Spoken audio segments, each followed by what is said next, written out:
அஸ்ஸலாமு அலைக்கும் வரஹ்மத்துல்லாஹி வபரகாத்துஹு. தேவனுடைய சாந்தியும் சமாதானமும் அவரது பேரருளும் பெருங்கருணையும் நம் அனைவர் மீதும் உண்டாகட்டுமா. ஆமீன்.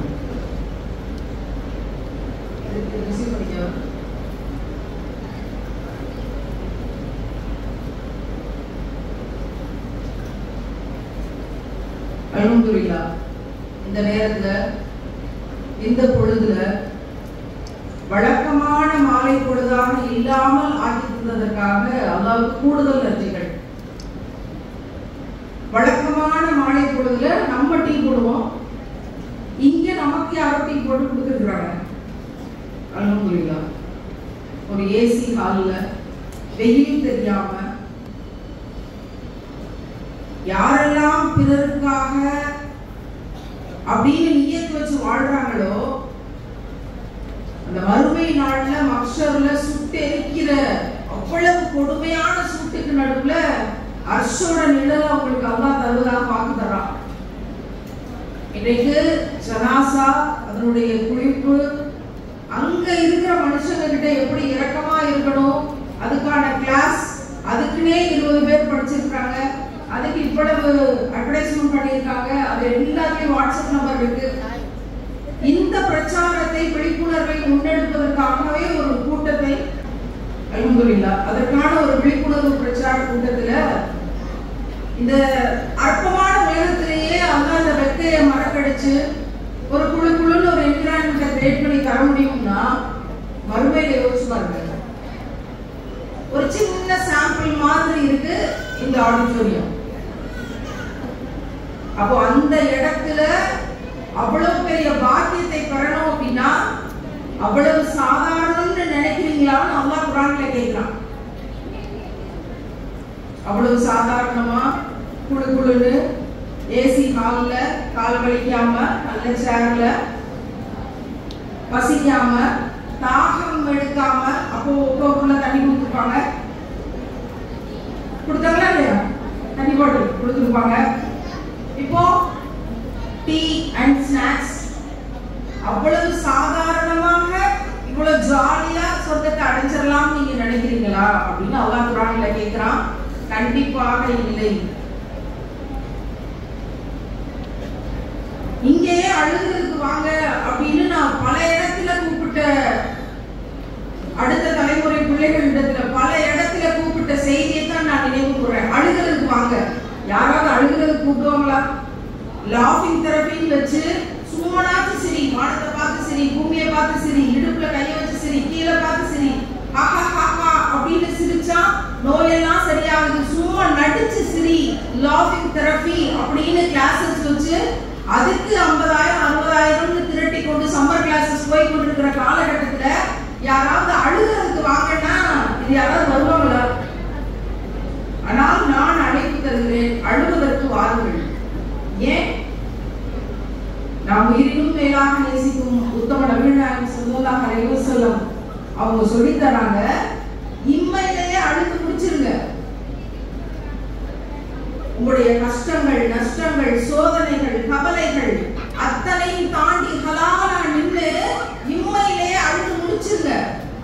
இத்தனையிலும் நீங்க அல்லாஹ்வையே நாடி இருந்தால் மறுமையில நிரந்தரமாக சிரிக்கக்கூடிய, நிரந்தரமாக சந்தோஷமாக இருக்கக்கூடிய, நிரந்தரமாக புன்னகையோடு இருக்கக்கூடிய பாக்கியம் உங்களுக்கு கிடைக்கும். சுப்ஹானல்லாஹ். இம்மையிலேயே அழுது முடிச்சிருங்க. ஆனா நம்ம இம்மையில அழுகிறதுக்கு யாராவது ஒருத்தர் ஆசைப்படுவோமா? என்னை எடுத்துக்கிறீங்க, நான் அழுகிறதுக்கு ஆசைப்படுறேன், எந்நேரம் பார்த்தாலும் அழுது கிடக்கிறேன் அப்படின்னு சொல்ல முடியுமா? அப்படி யாராவது நம்மள நான் அழுகிறதுக்கு ஆசைப்படுறேன் அப்படியே திரும்பி பாருங்க. பேக்ல எல்லாருக்கும் நபிமார்களோட வரலாறு தெரியுங்களா? சின்ன பிள்ளைகளுக்குலாம் இப்ப ஏகப்பட்ட சம்மர் கிளாஸ் ஃபார் கிட்ஸ், நபி சீரிஸ் ஃபார் கிட்ஸ். குழந்தைகளுக்கு அவ்வளவு நபிமார்களுடைய வரலாறுகளை பற்றிய கிளாஸஸ் பயங்கரமா எடுக்கிறாங்க. குழந்தைகளுக்கே நபிமார்களுடைய வரலாற்றை அப்படியா மீன் வயிற்றுக்குள்ள போனாங்களாமா, இப்படி வந்தாங்களாமா அப்படின்னு அப்படியே குழந்தைகளுக்கு சொல்லி கொடுத்து குழந்தைங்க அதை சொல்றதை கேட்கும் போது நமக்கு அவ்வளவு சந்தோஷம். எல்லாருக்கும் நபிமார்களுடைய வரலாறு தெரியும், எல்லா நபியுடைய வரலாறும் நமக்கு தெரியும். ஏன்னா சின்ன வயசுல இருந்தே கேட்டிருப்போம். பாடல. எனக்கு தெரிந்த வரைக்கும் எந்த நபியினுடைய வாழ்க்கையும் ரொம்ப ஜாலியா, சந்தோஷமா, ரிலாக்ஸா, கவலை இல்லாம, நோய்வாய்ப்படாம, கஷ்டப்படாம, யாராவது ஒரு நபியை சொல்லுங்க பாப்போம். அல்லாஹ் அவ்வளவு நேசிச்சு தன்னுடைய நண்பன் அப்படின்னு அல்லாஹ் அறிவிக்கக்கூடிய ஒரு நபி, அவ்வளவு சேமிப்பாக சேமிச்சு பக்குவமா கடைசி நபியாக நம்முடைய தலைவரை அனுப்புறான் அல்லாஹ். யாருடைய வாழ்க்கையாச்சும் அவ்வளவு கூலா இருந்துச்சா? நம்ம வாழ்க்கை எப்படி கூலா இருக்கும்? நமக்கு எப்படி எந்த கஷ்டமும் வராம இருக்கும்? நம்ம எப்படி சந்தோஷமாவே இருக்க முடியும்? நம்ம எப்படி சிரிச்சுக்கிட்டே இருக்க முடியும்? நீங்கள் நபிமார்களினுடைய வாழ்க்கையின் மீது பற்று வைக்கிறீர்கள் அப்படின்னா, மறுமையில நபிமார்களை பார்க்க ஆசைப்படுறீங்க அப்படின்னா, நான் அந்த உயர்ந்த நண்பர்களோடு இருக்கணும்னு ரசூலுல்லாஹ் கடைசி துவா கேட்டாங்களே, அந்த மாதிரி உயர்ந்த நண்பர்களோடு நீங்க இருக்கணும் அப்படின்னா இம்மையில கஷ்டப்பட்டு தான் ஆகணும். That is the formula.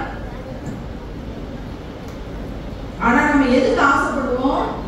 நம்ம ஹாப்பியா இருக்க ஆசைப்படுவோம், தவறு இல்லை. ஆனால்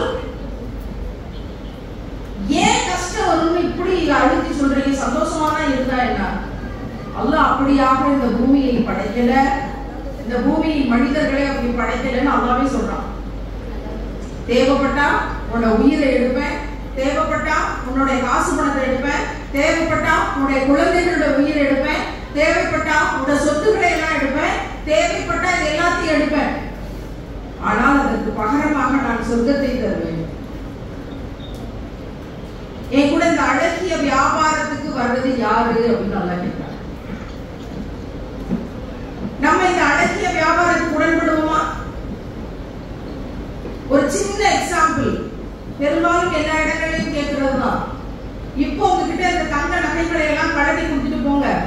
நாகர்கோயில்ல ஜனாசாவுடைய இந்த பணிகளுக்காகவே ஒரு சொந்த இடம் வாங்கி ஒரு பெரிய ட்ரைனிங் சென்டரை கட்டுவோம். அங்க பிள்ளைகள் நிறைய படிக்கட்டும், நிறைய மார்க் அறிஞர்கள் வரட்டும், ஒரு மதரசாவை டெவலப் பண்ணி கொண்டு வருவோம் அப்படின்னு ஒரு பெரிய நியத்து வச்சு இப்ப கேட்கிறோம். வாங்க எல்லாரும் வாங்க, உங்களிடம் இருக்கிற தங்க நகைகளை கலத்தி கொடுத்துட்டு போங்க அப்படின்னு கேட்கிறோம். அல்லாஹ்வுக்காக கொடுங்க, அல்லாஹ்விடம் அழகிய வியாபாரம் செய்து கொள்ளுங்கள் அப்படின்னு இப்ப அறிவிப்பு செய்யறேன்னு வச்சுக்கோங்களேன். நம்ம எத்தனை பேர் நம்முடைய தங்க நகைகளை எதுவுமே கேட்காம அல்லாஹ்வுக்காக அப்படியே கலத்தி கொடுத்துட்டு போவோம்?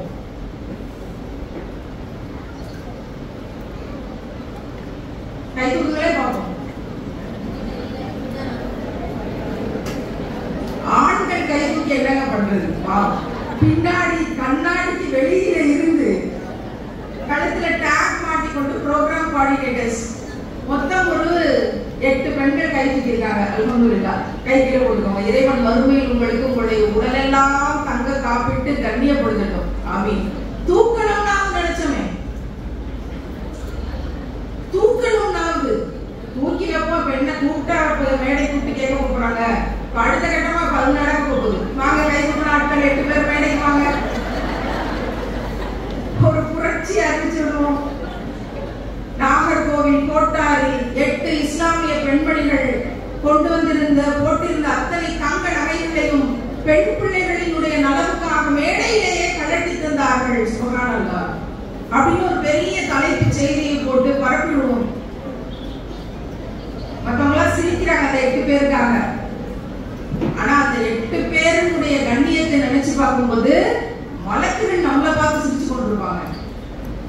இல்ல நினைச்சாலே நான் கலட்டி தாரேன், என்ன இப்ப நடக்கட்டும், நற்காரியம் நடக்கட்டும், அல்லாஹ் எனக்கு தருவான். அல்லாஹ்வோட பாதையில ஒரு பவுன் கொடுத்தா எத்தனை பவுன் கிடைக்கும் தெரியுமா? 700 பவுன் கிடைக்கும். ஏன்னா குர்ஆன்ல சொல்லப்பட்டிருக்கு. ஒரு நெல்மணியை போட்டா எப்படி 700 நெல்மணி வருமோ அதே போல அல்லாஹ்வோட பாதையில நீங்க செலவு செஞ்சீங்கன்னா 700 மடங்காக அல்லாஹ் திருப்பி தருவான். அவனுக்கு தான் தெரியும் இன்னும் எத்தனை ஆயிரம் மடங்காக திருப்பி தருவான். ஆனா நமக்கு அவ்வளவு சாதாரணமா மனசு வர்றதில்லை. நான் சென்டிமெண்டா போட்ட வளையலுங்க, நான் ஒரு 25 வருஷமா போட்டிருக்க மோதிரங்க, எனக்கு அவர் ஆசாசியா போட்டு விட்ட மோதிரம், இப்படி பல வரலாறுகள் நம்ம வச்சிருக்கோம். அல்ஹம்துலில்லாஹ். அப்ப ஒரு பிரேக் விடுவோம், வீட்டுக்கு போய் லாக்கர்ல சொன்னா போயிட்டு திரும்ப வருவோமா அப்படிங்கறதெல்லாம் நம்மளே கணிச்சுக்கலாம். எதுக்காக சொல்றேன் அப்படின்னா, எவ்வளவோ கேட்டுட்டோம். நரக நெருப்புல யாருடைய எண்ணிக்கை அதிகமாக பார்த்ததாக நபிகளார் சொன்னாங்க? பெண்களுடைய எண்ணிக்கை. நம்ம இவ்வளவு தியாகம் பண்றோம், இந்த ஆண் கூட்டத்துல மாட்டிக்கிட்டு படாத பாடு சிக்கி சீரழிகிறவே, அவங்களோட எண்ணிக்கையை விட பெண்களுடைய எண்ணிக்கை அதிகமா இருக்கு அப்படின்னா அதுல ஏதோ விஷயம் இருக்குது. அதுல ஏதோ விஷயம் இருக்குது. உடனே கேட்கிறாங்க அப்ப இருந்த பெண்மணிகள், நாங்க இதுல இருந்து பாதுகாத்துக்கிறதுக்கு நாங்க என்ன செய்யணும்னு உடனே நபிகளார் சொல்லி தந்தாங்க, நிறைய தான தர்மம் செய்யுங்கள். நீங்க பேசுறீங்க, ரைட், ஓகே, வீட்டுக்கு போய் நைட்டுக்கு இப்ப ரொட்டி போடணும், குருமா வைக்கணும், பல பணிகளை விட்டு தான் வந்திருக்கிறோம், எப்போ விடுவாங்கன்னு பார்த்துட்டு இருக்கிறோம் அப்படிங்கிற கேட்டகரியும் உண்டுதானே. பெரும்பாலும் நம்ம அப்படிதான். நம்முடைய கடமை குடும்பம் முதல் கடமை, இரண்டாவது கடமை சமூக கடமை. ஒவ்வொரு பெண்ணுக்கும், ஒவ்வொரு ஆணுக்கும் சமூக முதல் கடமை, இரண்டாவது குடும்ப கடமை. எல்லா ஆண்களும் சமூக கடமையை முதல் கடமையாக எடுத்து செய்கிறாங்களா? எல்லா பெண்களும் சமூக கடமையை இரண்டாவது கடமையாக எடுத்து செய்கிறார்களா? நம்ம செய்யறோமா? 3 வருஷத்துக்கு முன்னாடி என்னுடைய வாழ்க்கை எப்படி இருந்துச்சு நான் யோசிச்சு பார்க்கிறேன். வெறும் சபரிமாலாவாக இருந்த போது, இந்த சபரிமாலாவினுடைய பிறப்பு என்னுடைய தாய் தரப்புக்கு தேவைப்பட்டுச்சு. அவங்க அப்பா அம்மான்னு ப்ரமோஷன் கிடைக்கணுங்கிறதுக்காக நான் இந்த பிறவியை இங்க பிறக்க வேண்டியிருக்கு.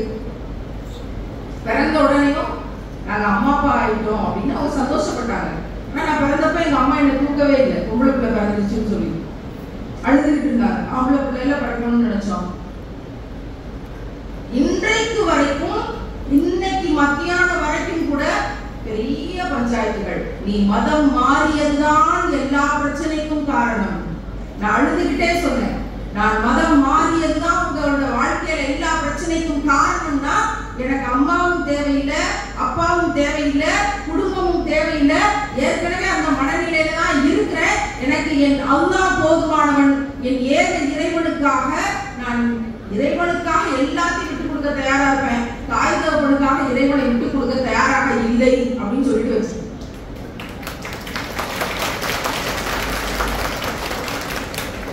உண்மையில அனாதையா இருக்கிறது என்ன பெரிய விஷயமா?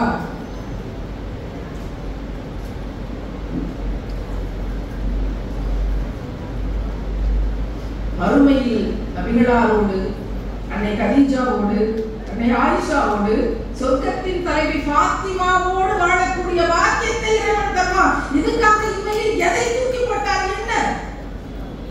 என்ன ஏதோ ஒன்று தேவைப்பட்டுச்சு. இந்த உடல் சிலருக்கு தேவைப்பட்டுச்சு. நம்ம பேசுற வார்த்தைகள் சிலருக்கு என்டர்டைன்மெண்டா இருந்துச்சு, தேவைப்பட்டுச்சு. நம்ம சம்பாரிச்சு கொடுக்கிற பணம் சில பேருக்கு தேவைப்பட்டுச்சு. வரதட்சணையாக கொடுத்த 35 பவுன் சில பேருக்கு தேவைப்பட்டுச்சு. நம்ம படிச்ச படிப்பு சில பேருக்கு தேவைப்பட்டுச்சு. 15 வருஷம் கவர்மெண்ட் ஸ்கூல்ல டீச்சரா வேலை செஞ்சமே, அந்த வேலை சில பேருக்கு தேவைப்பட்டுச்சு. இந்த உடல், இந்த உணர்வு, நம்முடைய அறிவாற்றல், நம்முடைய பணம் சில பேருக்கு தேவைப்பட்டுச்சு. என்னுடைய கருப்பை உள்ள தங்கி இருந்த பிள்ளைக்கு 10 மாசம் தேவைப்பட்டுச்சு. எல்லாம் தேவைப்பட்டுச்சு. ஆனா இந்த மனசு மட்டும் யாருக்குமே தேவைப்படுது. மனசு ரொம்ப அழகா இருக்கு, அதுல நிறைய கருணை இருக்கு, அதுல பிறருக்காக வாழணும்னு நீ ஆசைப்படுற, ஏழை பிள்ளைகளை படிக்க வைக்கணும்னு நீ நினைக்கிற, இந்த சமூகத்துல பாலியல் வன்கொடுமை இல்லாம இருக்கணுங்கிறதுக்காக நீ போராடுற. அந்த மனசு எனக்கு ரொம்ப பிடிச்சிருக்கு.